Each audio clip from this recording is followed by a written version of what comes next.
अस्सलामु अलैकुम वरहमतुल्लाहि वबरकातुहू। मुअज़्ज़ज़ सामीन, इस्तक़बाल है आपका हमारे चैनल दर्स इस्लाम में। आज हम आपके सामने बात करेंगे ट्विटर के ताल्लुक़ से कि ट्विटर का इस्तेमाल हमारे लिए क्यों ज़रूरी है, उसकी क्या अहमियत है, उसके क्या फ़ायदे हैं। दोस्तों, ये जितने भी न्यूज़ चैनल हैं वो लोग जो न्यूज़ बनाते हैं वो तमाम की तमाम न्यूज़ में अक्सरियत जो उनकी ख़बरें होती हैं वो ट्विटर से ली गई होती हैं। अगर ट्विटर ना हो तो ये न्यूज़ वाले ख़बरों को शायद बना ही ना सके, क्योंकि ट्विटर पर हर बंदा जो किसी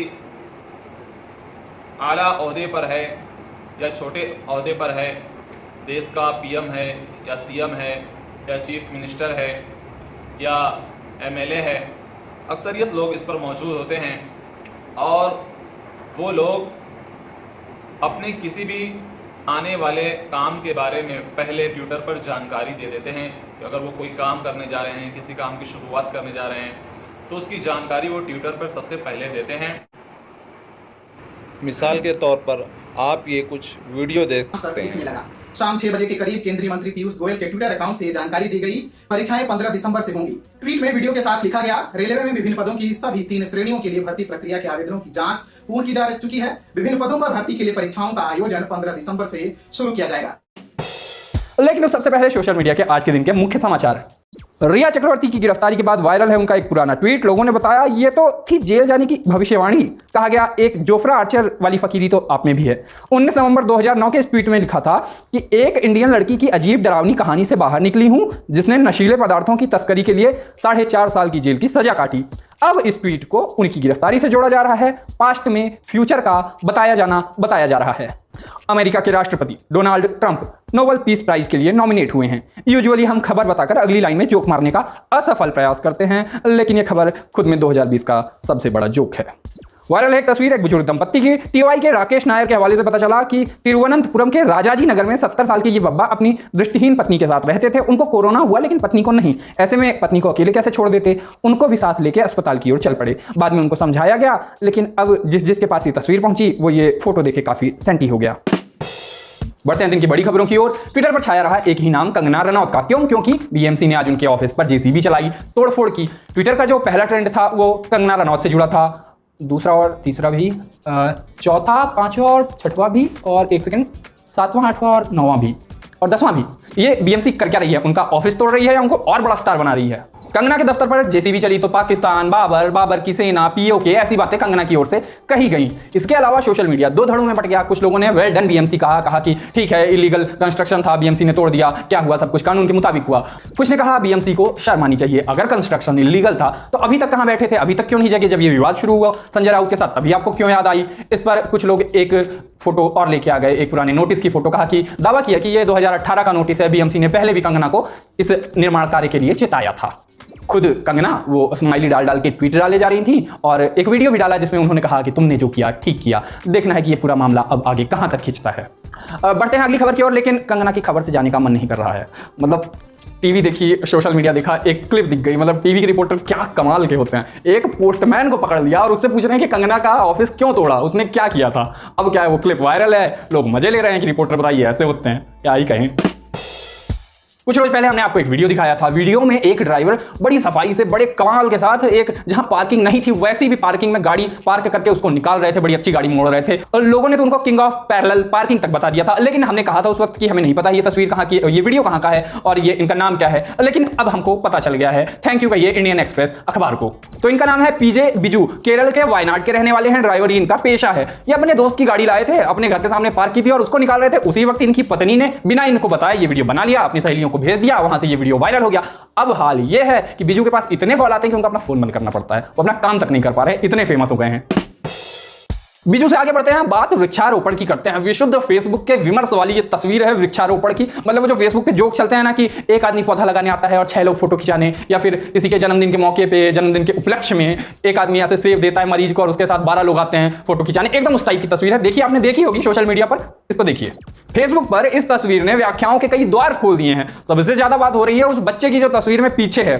सातवां शख्स जो इस फोटो में है पीछे है, उसके हाथ में बताया जा रहा है कि कुदाल जैसा कुछ नजर आ रहा है और हो सकता है कि इसी ने ये गड्ढा खोदा हो और पौधा लगाया हो फोटो खींचने के पहले। जिसने सारी मेहनत की वो खुद ही पीछे रह गया। अज्ञे ने शायद इसी दिन के लिए लिखा था कि जो पुल बनाएंगे अनिवार्यतः पीछे रह जाएंगे। तो लोगों का एक इसमें पॉजिटिव चीज भी उन्होंने खोजी और कहा कि कम से कम उसको फ्रेम में खड़ा तो रहने दिया, ये तो अच्छा किया।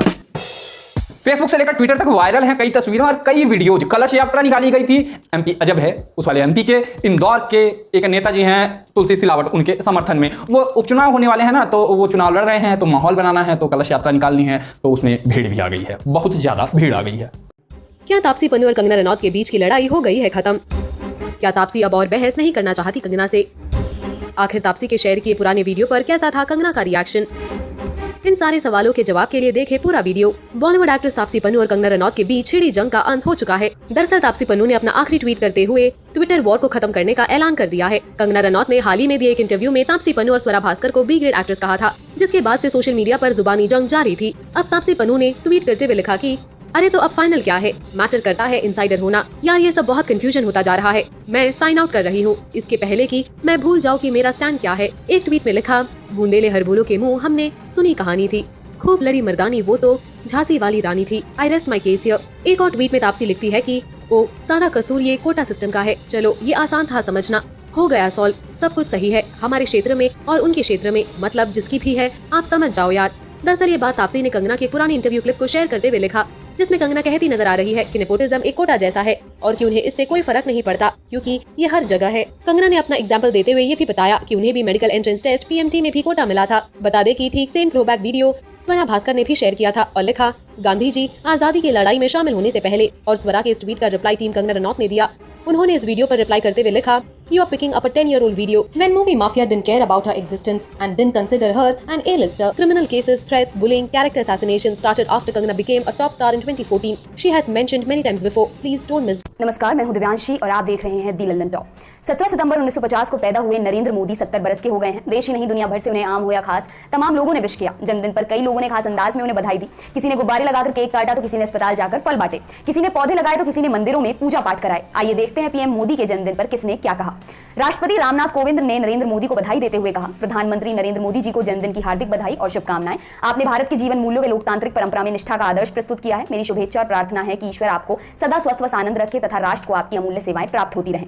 कांग्रेस की पूर्व अध्यक्ष और सांसद राहुल गांधी ने भी ट्वीट करके कहा, प्रधानमंत्री नरेंद्र मोदी जी को जन्मदिन की हार्दिक बधाई। बिहार के मुख्यमंत्री नीतीश कुमार ने जन्मदिन की शुभकामनाएं देते हुए लिखा, माननीय प्रधानमंत्री श्री नरेंद्र मोदी को जन्मदिन की हार्दिक शुभकामनाएं, उनके स्वस्थ व दीर्घायु जीवन की कामना करता हूं। राजस्थान के मुख्यमंत्री अशोक गहलोत ने मोदी को बधाई देते हुए कहा, पीएम नरेंद्र मोदी जी को मेरी ओर से जन्मदिन की बधाई। आपकी सेहत अच्छी रहे, लंबी उम्र जिए और खुश रहें। पश्चिम बंगाल की मुख्यमंत्री ममता बनर्जी ने ट्वीट करके लिखा, माननीय प्रधानमंत्री को मेरी ओर से 70वें जन्मदिन पर शुभकामनाएं। मैं उनके स्वस्थ और सफल साल की कामना करती हूं।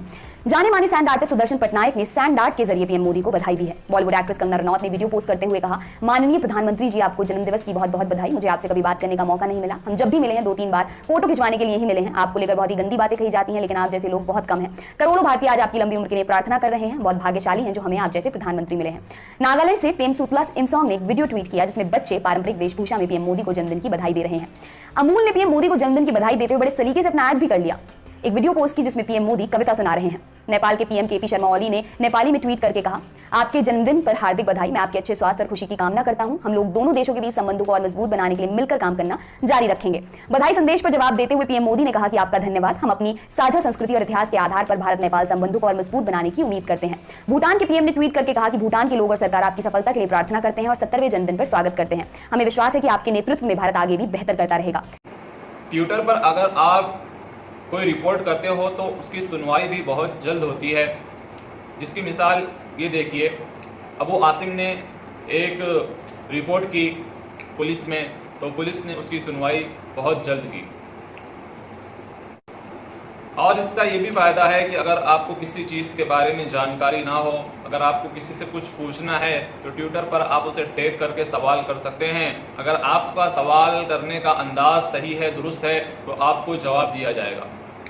कि लॉकडाउन में जब मैं गांव में था, 2 जुलाई को मेरा टिकट था, मुझे मुंबई वापस आना था।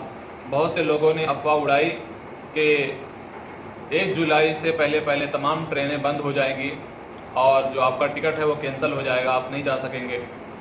ये खबरें मुसलसल आ रही थी लोगों से, तो मैं बहुत परेशान हुआ कि अब क्या होगा। ट्रेन बंद हो जाएगी, मुंबई जाना मुश्किल होगा। तो मैंने रेलवे को डायरेक्ट कांटेक्ट किया, यानी एक दरख्वास्त लिखी और रेलवे इंडिया को ट्विटर पर टैग करके मैंने क्या है उनसे पूछा, सवाल किया कि क्या कोविड-19 के कारण जो हमारी ट्रेन है जो चालू की गई हैं, जो चल रही है, वो दोबारा बंद कर दी जाएगी। तो उन्होंने मुझे जवाब दिया, जो आप देख सकते हैं। बहुत ही तफसील से उन्होंने बताया कि जो गाड़ियां चल रही हैं वो चलती रहेंगी और मज़ीद अगली तारीख में, आने वाली तारीख में जो है और गाड़ी खुलने की उम्मीद की जाती है। तो इसी तरीके से ट्विटर के बहुत सारे फ़ायदे हैं।